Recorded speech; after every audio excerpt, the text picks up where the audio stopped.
Hey, what's up, Unbroken Nation? I'm coming to you today with a different podcast than I had initially planned on doing, and that is in light of the death of Kobe Bryant. Um, I wanted to talk about this yesterday and record it, and on Sunday when I first found out, but honestly, I needed a little bit of time to kind of process, which seems odd because why? I don't know this guy. I've never met Kobe Bryant. I don't know anything about him other than, the things that I've watched on television and read in the newspapers and the magazines and the documentaries and the books and the podcast and the movies and the children's books and the children's podcasts and everything that he's been doing for pretty much his entire life. When I was young, living in Indianapolis, watching the Lakers continually destroy the Pacers over and over again, I loathed Kobe Bryant. I could not have liked the guy less because it was just like watching your dad get beat up by your best friend's dad. You know what I mean? Just watching the Lakers come into Indianapolis or the Pacers going out there and just watching Kobe just do what Kobe does and then Shaq doing what they do, and for years and years and years it was like they were the Achilles heel for the Pacers. And this isn't really a conversation I want to have about basketball, but just when I was a kid watching that and looking at what he did made me so mad because I was just like, why is it that this dude constantly wins? Why is it that it seems like my team can never get a break? Why is it that at 19 years old, 18 years old, 22 years old, 25 years old, that this dude is crushing everybody? And as a kid, I would just be like, fuck Kobe. Seriously, I would. But he was a name that was synonymous with winning, with getting it done. And as an adult, it's very interesting to me that a few years ago, really actually probably like 5 or 6 years ago, my thoughts on him really started to change as I started to understand this idea of what he was and who he was. And so before I get in that, I just want to take a second here to recognize the fact that not only did the world lose this incredible human being, it lost his daughter and seven other people, and it's somber right now. The world somehow doesn't feel as special as it felt. I, as an adult, have been a huge fan of Kobe Bryant for a very long time because it made the way that he lived his life made me recognize that if you truly not only believe in yourself, but if you're willing to put in the work, do the hard things, you can have anything that you want. You really can. And whether that's healing or winning or finding love or being happy with who you are or running a marathon or showing up for yourself every day or showing up for your kids or whatever that thing is, you can have that because it's all mindset. And when you play this victim mentality, you can't tap into that. And I didn't recognize it. I used to sit and be jealous. This is real. I used to be like, fuck you, Kobe. Because I was jealous and I didn't recognize actually what it was in the jealousy is this idea that I wasn't living up to my own potential. And he reflected that back to me somehow, maybe vicariously. I never had any dreams or ambitions of going and playing in the NBA. Far from it. In fact, I was a terrible basketball player as a kid. So bad that I tried out for multiple basketball teams and never made the cut, ultimately deciding to wrestle and pursue some combat sports. Um, because I'm terrible. I'm like really bad at basketball, which is funny for a guy who's like 6'4".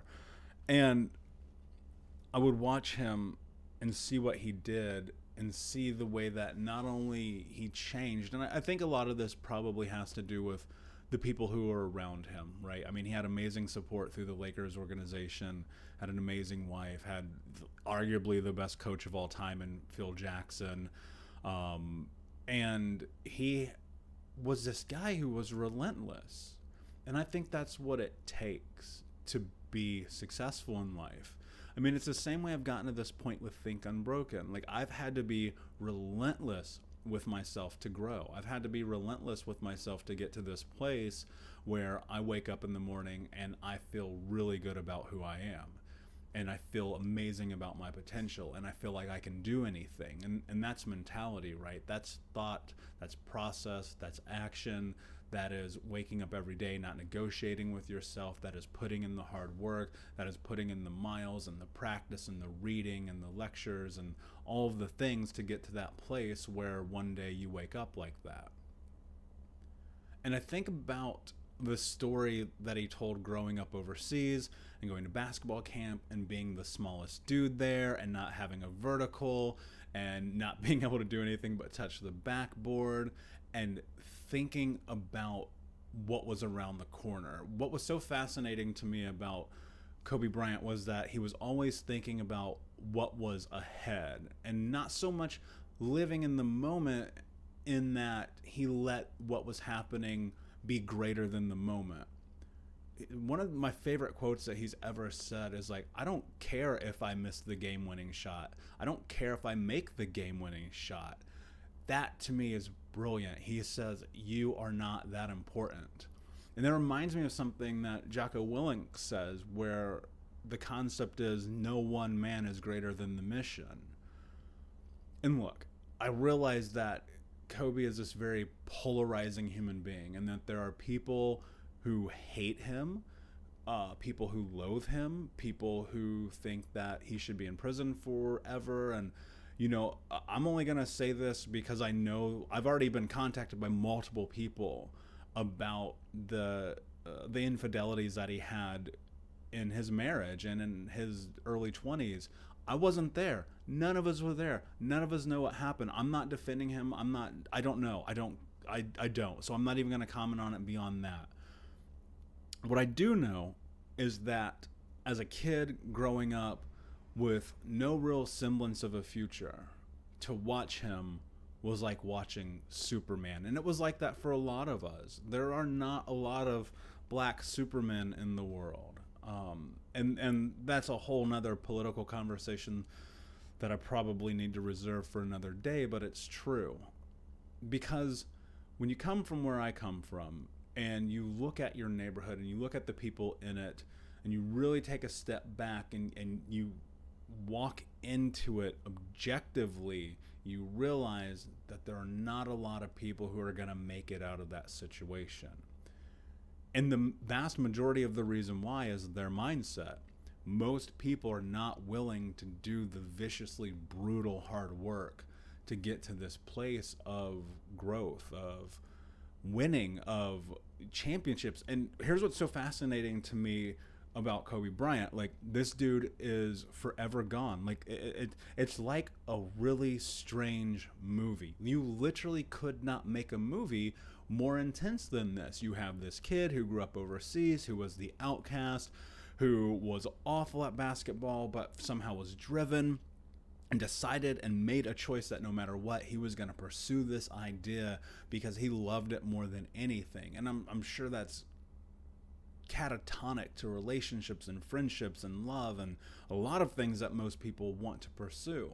But he kept going, and he was drafted out of high school, becoming the youngest person to ever play in an NBA game, winning multiple championships, being put up there, and some tout him as greater than Jordan, and some say he's the best of all time, and that's a whole other conversation and debate. But he kept going. And then the Achilles injury, and then the Black Mamba, and creating this identity to become unbelievably ruthless in his attempts and really everything that he did to be great. He became this alter ego, this caricature of this demonically possessed human being that was willing to put it all on the line to capture that greatness. I remember listening to this podcast that he did, I want to say like 4 years ago. And it was really before he was doing them, and saying that during the Black Mamba phase, before every single game, he listened to the soundtrack theme song for Halloween. if that doesn't put you in a mentality to go and fuck some shit up, like, I don't know what will. Like, that does that make you certifiably crazy? Maybe. I don't know. I mean, the dude punched Shaq in the face. Like, Shaq, who's gonna hit Shaq? Nobody. Kobe hit Shaq because he's like, this is who I am. I'm not gonna back down. I will never be intimidated. That mentality has somehow felt like it's fallen onto me over the course of the last few years, and recognizing that the way that I've gotten to this place in my life where I'm happy and I'm healthy and mental health is something that I'm not afraid to tackle or talk about is because of that same mentality. When I am pursuing these great things or pushing my body to a new limit or stepping on stage or recording this or writing a book or whatever it is that I'm doing, I have an unrelenting will to get it done. And that's because everything seems so real when you look at somebody like Kobe Bryant. And you can tout him as a hero. And I don't think like he's a hero in a traditional sense, like a police officer or a firefighter or anyone else, but he's a hero like Superman or Batman, where the myth is bigger than the legend, where in 100 years we will still talk about this man. We will still talk about this legacy of basketball and dropping 81 and retiring and dropping 61 on his last game and finishing a game with a torn Achilles. And then here's what I think is so fascinating. He was just warming up. Like, that basketball stuff, like, he walked away from it. What people don't, I think, necessarily understand about Kobe is he walked away from basketball. He was like, I'm done. Hands up. I'm walking away. I'm retiring. I'm dropping this mic. Mamba out. And he pursued this creative endeavor. Like, he was this guy who, when he made up his mind about something, was all about it.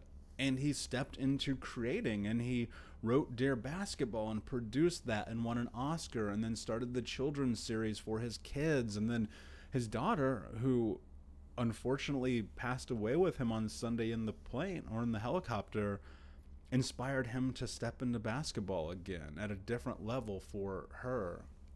And that's really beautiful. And one of the reasons I've had such a hard time getting to this place where I wanted to talk about this is, one, it's super new. This is so fresh for the entire world. It seems like everything is different somehow, because it's like this man who, for me, I look at my relationship with him as different than anyone. The only other person where I think on planet Earth I would be this affected by, and probably more so if something like this were to happen, would be Jay-Z. Because he was my idol. Like, this is a dude that when I think about the scope of what you can accomplish in life, like, he's at the upper echelon.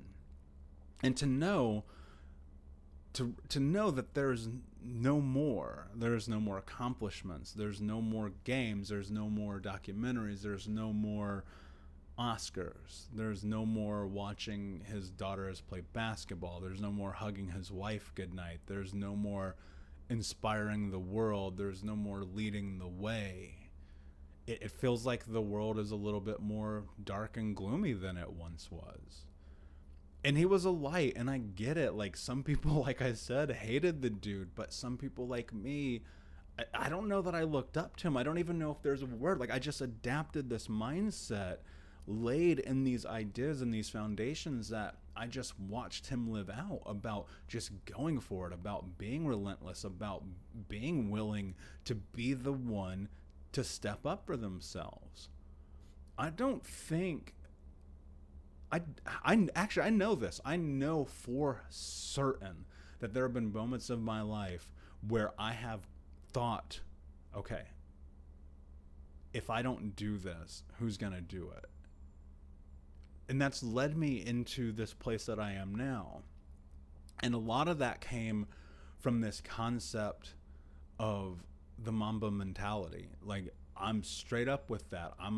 I love the idea that we have the ability to just flip a switch and become whoever it is that we want to become. I often tell people, like, the Michael that's sitting in front of you right now, recording this, talking to you, the one who wrote these books, the one who speaks around the world, like, I created this fucking guy. I created him because I saw what Kobe had done by creating the Black Mamba, and it made me just go, oh, you can do that? You can just be who you want to be. And I'm not saying that there wasn't a tremendous amount of work and effort to be able to do this, because there was, and there has been, and there will continue to be. And I think about like what's next for me, and knowing that, I don't know, what do you do when Superman dies? Like, where do you go from there when it's like somehow what seems and feels like a fairy tale just disappears into the ether and it becomes lore, and before your very eyes you see the world change? You got to keep going, right? There's no way that any one person should stop you from continuing to move forward. And you should be motivated by their life, and you should, maybe motivation is not the right word, you should be inspired by their life. And this is not exclusive to a basketball player or an athlete or a musician. It could be your sister, your brother, your best friend, your parents, your coworkers. We have to honor each other by really thinking about the memories that we have, by thinking about the good things, and sometimes the bad things too, because none of us are innocent in this game, right? And I've had my own tremendous amount of flaws, and I've had the space to work through them and come out the other side better. And our friends and our family and our relatives and loved ones, they have flaws too, and we can't celebrate people for their great things and not remember the things that they did that weren't so great. That's just the nature of it. But I think generally speaking, the amazing things that people do far outweigh the bad things that they do. And that's one of the most beautiful things about being a human being, is we are allowed to make a decision and infer what it is and how it is that we want someone's past to impact us. And as we continue to go forward, I feel like it's very important to also acknowledge the fact that we have this incredible power within ourselves to do whatever it is that we want. We have this incredible power within us to show up every day, to be the hero of our own story, to be the Superman, right? Because we all have that. That's intrinsic in all of us. And it's just a matter of stepping into it, of tapping into it, of changing that mentality, right? Whether it's the Mamba mentality or the think unbroken mentality or whatever mentality it is that you need to move through life, step into it. Because here's what's really fascinating about life. The inevitability of it is death. It's death. There's nothing you can do. There's no way that you are not going to die. That is the one fact, that is the one thing that we all have in common across genders, species. I guess we're all the same species, but across gender and across race and across everything. It doesn't matter. We're all going to die. And so you look at this guy, Kobe Bryant, this person that so many people have looked up to, and this man that somehow transcended pop culture to be an icon even bigger than I think he imagined. And you have to ask yourself, am I really living? Am I really showing up for myself? Am I really living my life like there's no guarantee for tomorrow? And I think the unfortunate truth is that a lot of us are not. And one day you're going to be gone. And one day people are going to gather around and they're going to bring their flowers and their balloons and their notes, and they're going to put you in a casket, and they're going to put you underground, or sprinkle your ashes in the ocean, or whatever it is, and you're going to be gone. And the only thing that's going to be left is what you did with the time while you were here. And you have to ask yourself every single day, every moment of your life, am I living like I'm the hero of my own story? And if you're not, I think it's time for you to reconsider what it is that you're really doing. Because that one day is going to come for all of us. And there's no reset button. There's no overtime. There's no bonus shots. It's going to be over. And so, as I head to the end here, I just want to say thanks for giving me the space to let this out. Kobe was a hero of mine, and I'm devastated for him, his family, everyone, the world even. And I'm going to end this with 24 seconds of silence to remember.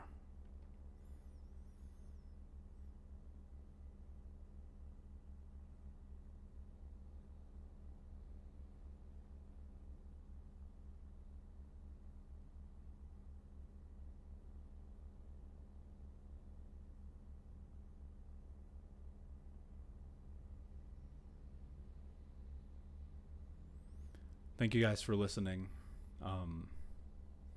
That's all I got today. Until next time, my friends, be unbroken. See you.